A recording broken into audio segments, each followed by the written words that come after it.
Assalamualaikum warahmatullahi wabarakatuh.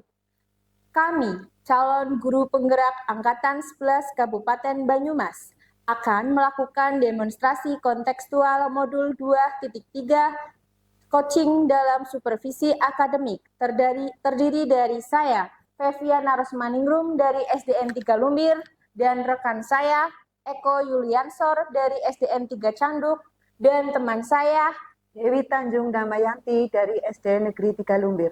Selamat menyaksikan. Assalamualaikum warahmatullahi wabarakatuh, Bu Fevi. Waalaikumsalam, Bu Dewi.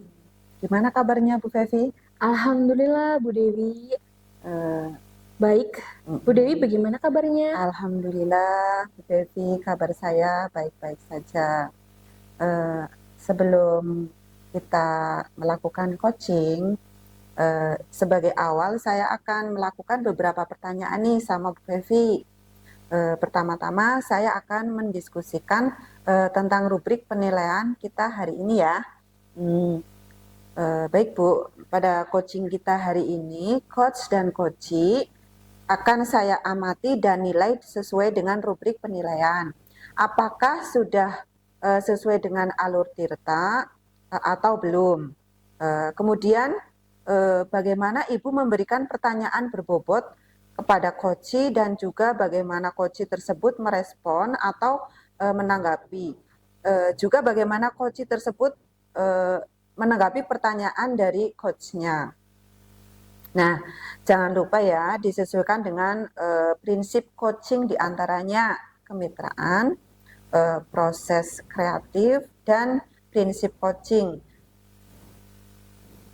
memaksimalkan potensi. Nah, pertanyaan pertama yang akan saya tanyakan kepada Ibu adalah kompetensi apa yang akan Ibu kembangkan pada coaching kali ini? Oke, terima kasih Bu Dewi. Potensi yang ingin saya kembangkan yaitu yang pertama, presence atau kehadiran penuh, mendengarkan aktif dan memberikan pertanyaan yang berbobot kepada coachee saya. Ya, pertanyaan yang kedua ya, kompetensi mana yang ingin Ibu kembangkan secara spesifik dan ingin diobservasi? Kompetensi yang spesifik yang saya ingin kembangkan yaitu saya ingin bisa mendengarkan secara aktif dan juga ingin memberikan pertanyaan yang berbobot, Bu. Kemudian terakhir ya Bu, indikator yang bagaimana yang diinginkan oleh Ibu dalam proses coaching kali ini? Saya ingin menemukan solusi dari permasalahan yang dihadapi oleh coachee saya, atau saya ingin menemukan langkah-langkah dalam mengatasi permasalahannya. Oh ya, baik. Demikian dulu ya Bu Fevi pra-observasinya kali ini. Silahkan Ibu melakukan coachingnya terhadap coachee. Terima kasih Bu Fevi. Ya, terima kasih Bu Dewi atas kesempatannya. Ya, sama-sama. Assalamualaikum warahmatullahi wabarakatuh. Selamat siang Bu Fevi, apa kabar hari ini? Waalaikumsalam warahmatullahi wabarakatuh. Selamat siang juga Bapak Eko. Alhamdulillah kabarnya hari ini baik. Bagaimana dengan Bapak Eko? Alhamdulillah baik juga Bu. Ini Bu, saya mau mengganggu waktunya sebentar, kira-kira boleh apa tidak nih Bu? Oh ya, silakan Pak Eko. Tidak apa-apa. Apa yang ingin Pak Eko sampaikan? Kelihatannya Pak Eko sedang ada masalah ya Pak? Ada Bu sedikit. Jadi begini Bu, akhir-akhir ini saya itu mempunyai murid ya Bu, yang tiba-tiba menjadi pendiam dan tidak aktif di dalam kelas, bahkan cenderung memisahkan diri dari teman-temannya. Karena hal ini maka saya meminta waktu Ibu untuk sekedar mendengarkan cerita saya pada kesempatan kali ini. Yang perlu Ibu ketahui bahwa anak tersebut adalah awalnya itu anak yang cerdas di kelas, terusan dia aktif juga, bahkan beberapa kali di perlombaan dia juga membawa nama baik sekolah kita Bu. Oh, jadi begitu. Jadi apa yang ingin Pak Eko harapkan dari pembicaraan kita di pagi ini, Pak? Saya berharap di perbincangan kita di hari ini saya mendapatkan solusi agar murid saya kembali ceria dan aktif dalam pembelajaran Ibu. Oh, begitu ya. Jadi di kelas Bapak itu ada murid yang tiba-tiba jadi pendiam dan menyendiri, nggih? Betul Ibu. Murid ini dulu memang aktif di aktif dalam pembelajaran, serta kalau dikasih soal-soal pun dia bisa menjawab, terlihat semangat dalam belajarnya. Tapi sekarang saya bahkan hampir tidak pernah mendengar suaranya saat pelajaran berlangsung Ibu. Oh, begitu ya Pak Eko. Iya Ibu, ketika saya masuk kelas pun dia tampak murung. Bahkan pada jam istirahat pun di saat teman-temannya mencoba untuk mengajak dia pergi ke kantin, dia hanya menggelengkan kepala. Dia lebih senang duduk di kelas sendiri, merenung, tidak tahu kenapa itu. Baik Pak Eko. Lalu, apa yang menyebabkan murid Pak Eko itu menjadi pendiam dan tidak aktif di kelas? Apakah Bapak sudah mencari tahu penyebabnya? Sebelumnya saya sudah pernah bermain ke rumah Ibu.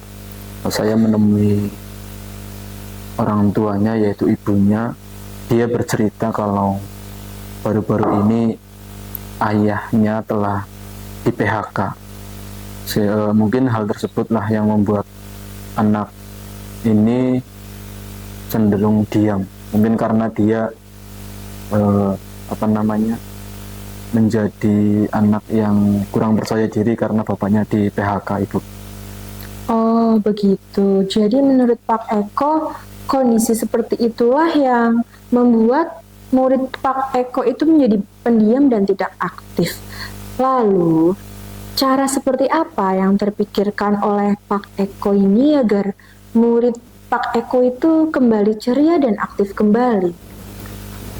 Cara yang saya pikirkan atau terlintas saat ini adalah saya melakukan pendekatan terhadap murid tersebut Ibu, kepada orang tuanya dan teman-teman dekatnya.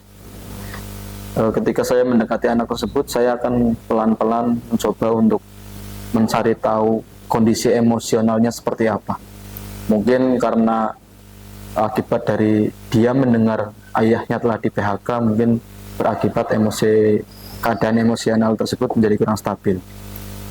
Terus saya juga akan mencari informasi kepada teman-teman dekatnya, apa yang bisa membuat dia ceria, dia ceria lagi. Terusan saya juga akan mencoba untuk mengkombinasikan model-model pembelajaran dan media-media belajar yang akan disajikan di kelas nanti, sehingga dengan saya bisa menggunakan media dan metode belajar yang berbeda, saya berharap bisa mengembalikan keceriaan anak tersebut. Oke, begitu Pak Eko. Jadi Pak Eko akan melakukan pendekatan dan memperbaiki pembelajaran di kelas. Jadi sekarang, apa cara atau rencana Pak Eko untuk menyelesaikan masalah ini? Hal yang akan saya lakukan pertama adalah melakukan pendekatan personal Ibu, terutama kepada anak tersebut Ibu.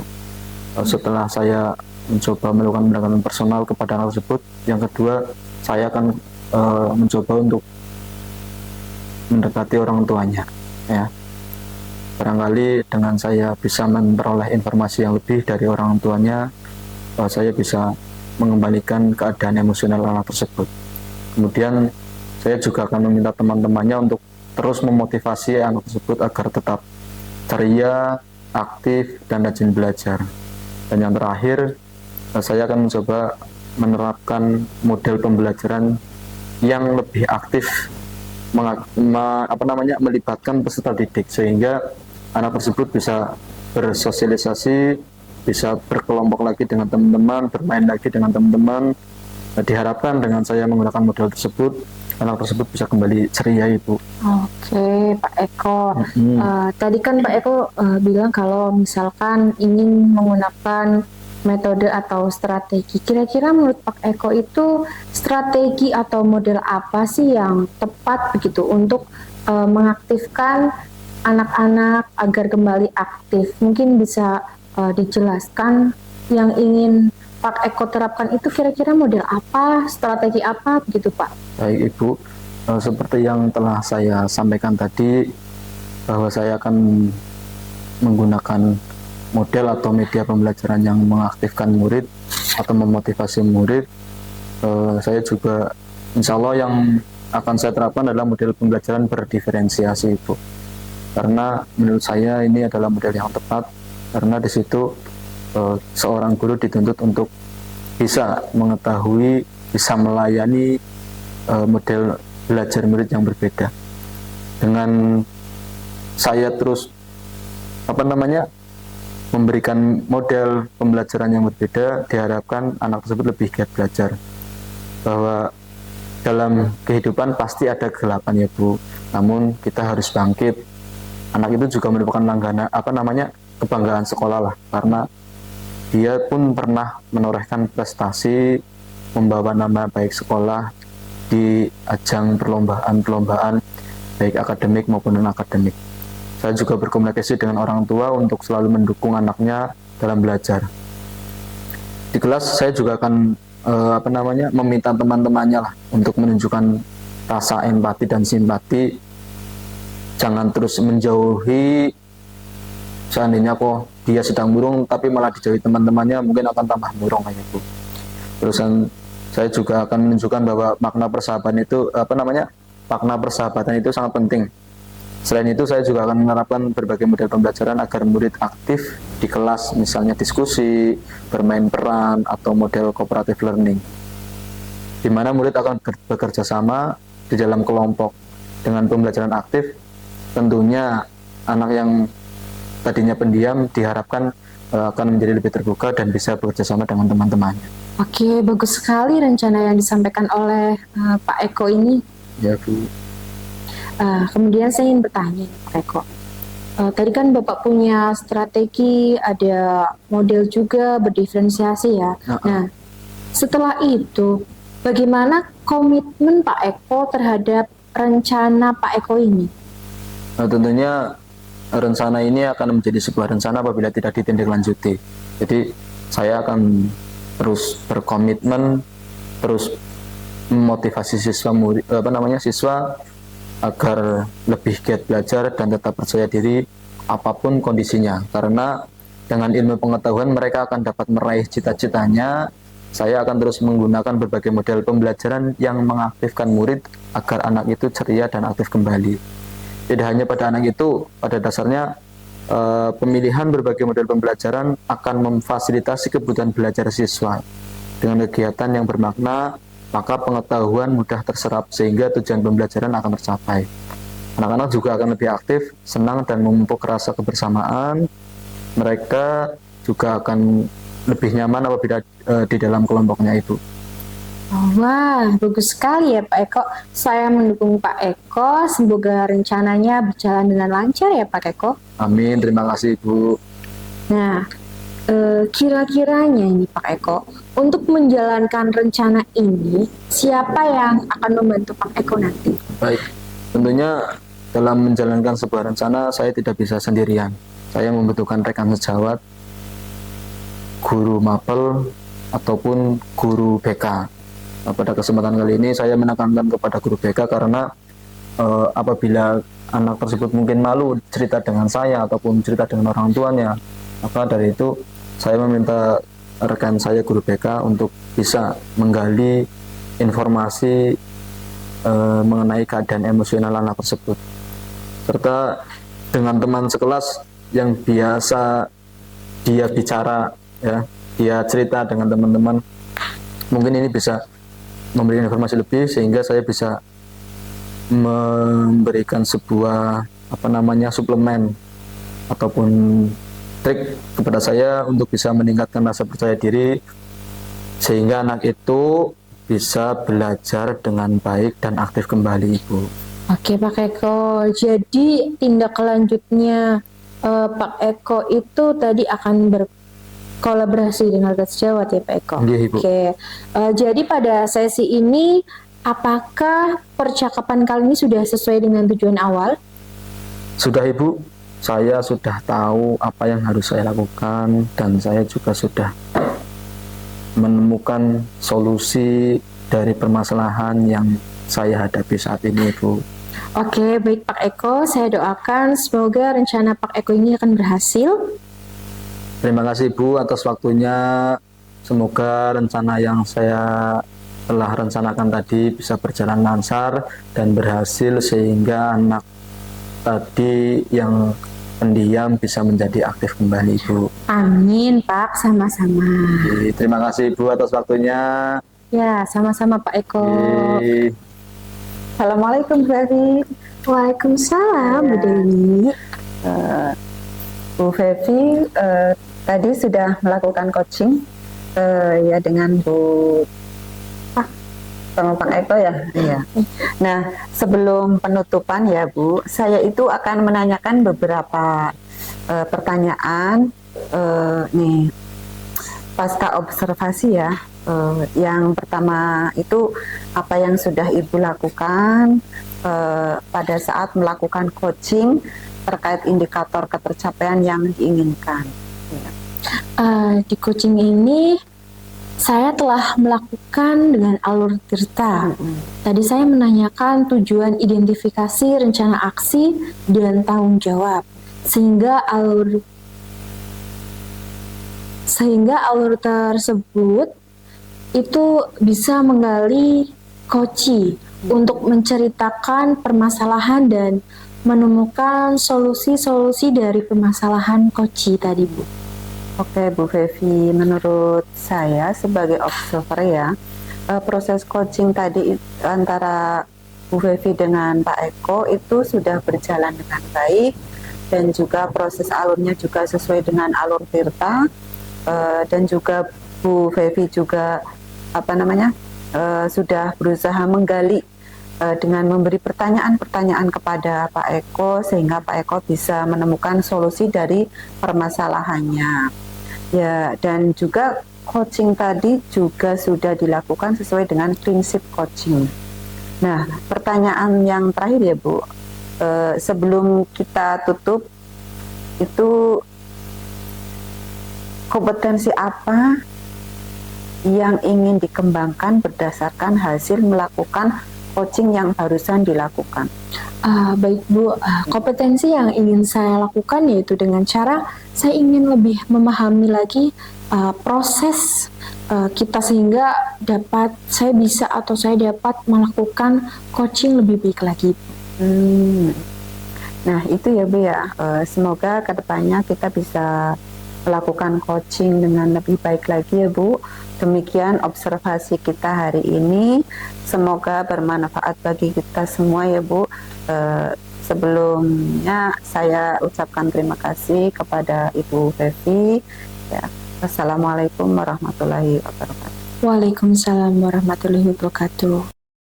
Assalamualaikum warahmatullahi wabarakatuh, Pak Eko. Waalaikumsalam warahmatullahi wabarakatuh Ibu Fevi. Gimana kabarnya Pak Eko hari ini? Alhamdulillah, kabar baik Bu Fevi. Bu Fevi gimana hari ini? Alhamdulillah, baik juga Pak Eko. Sebelum kita melakukan coaching, sebagai awal saya ingin melakukan beberapa pertanyaan nih sama Pak Eko. Pertama-tama, saya ingin mendiskusikan tentang rubrik penilaian kita hari ini. Baik Pak Eko, pada coaching kita hari ini, coach dan coachee akan saya amati dan nilai sesuai dengan rubrik penilaian. Apakah sudah sesuai atau belum dengan alur tirta? Kemudian, bagaimana Pak Eko memberikan pertanyaan yang berbobot kepada coachee dan juga bagaimana coachee merespon dan menanggapi dari pertanyaan yang akan Pak Eko sampaikan atau sebagai coach. Nanti jangan lupa ya Pak, disesuaikan dengan prinsip coaching. Di antaranya ada kemitraan, proses kreatif, memaksimalkan potensi. Nah, pertanyaan pertama yang saya akan tanyakan nih kepada Pak Eko, apakah kompetensi yang akan Pak Eko kembangkan pada coaching kali ini? Nah, tentunya pada coaching kali ini saya ingin mengembangkan potensi yang pertama yaitu presence Bu, kehadiran penuh. yang kedua mendengarkan aktif, dan yang ketiga memberikan pertanyaan berbobot. Tentunya dengan ketiga kemampuan tersebut yang akan saya kembangkan bisa menghadirkan coaching yang bisa menggali informasi lebih dalam tentang sebuah permasalahan. Baik Pak, pertanyaan kedua, kompetensi mana yang ingin Pak Eko kembangkan secara spesifik dan ingin diobservasi? Baik Bu, untuk kompetensi yang spesifik saya ingin mengembangkan yang pertama mendengarkan aktif, dan yang kedua yaitu memberikan pertanyaan yang berbobot. Ini kedua poin ini penting dalam sebuah proses coaching karena dengan mendengarkan kemudian akan timbul pertanyaan-pertanyaan terbuka dan pertanyaan-pertanyaan berbobot yang bisa menggali informasi pada proses coaching kali ini, Bu. Oke, baik Pak Eko. Kemudian yang terakhir ya Pak Eko, indikator yang bagaimana yang diinginkan oleh Eko dalam coaching kali ini? Nah, saya ingin proses coaching pada kali ini seorang coach bisa menemukan solusi dari permasalahannya atau bisa menemukan langkah-langkah dalam mengatasi sebuah permasalahan itu. Oke, baik. Demikian dulu ya Pak Eko. Pra-observasinya kali ini, silakan nanti Pak Eko bisa langsung melakukan coaching terhadap coach. Semoga berhasil ya Pak Eko. Baik Ibu, terima kasih atas kesempatannya.